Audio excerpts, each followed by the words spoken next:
কালো হয়ে গেছে, পানি স্রোত নাই দেখা, পানি স্রোত নাই মানে পানি নাই।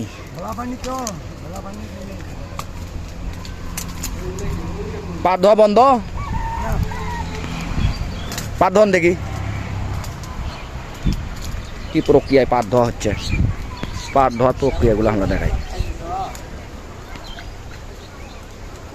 আমাদের পেজে আমরা প্রতিনিয়ত এ ধরনের গ্রামীণ যে হারানো ঐতিহ্য এবং প্রকৃতির যে দৃশ্যগুলো, এগুলো আমরা আমাদের পেজে প্রতিনিয়ত আপলোড করে থাকি। আমাদের পেজটি সবাই ফলো করে দেবেন এবং আমাদের চ্যানেলটি সবাই সাবস্ক্রাইব করে দেবেন। যদিও আমরা অশ্লীল কোনো ভিডিও আমাদের পেজে আপলোড করি না, ইনশাল্লাহ এই ধরনের গ্রাম বাংলার ঐতিহ্যের বিভিন্ন ধরনের ভিডিওগুলো পেতে আমাদের সঙ্গেই থাকবেন। যেখানে ফিক মারলেন ওই সিনটার নাম কি? গুড়ে সিনটা না? আর এখানে লম্বাগুলো আগালি, গুড়ে আর আগালি। সিনটার মধ্যেও নাম পেল।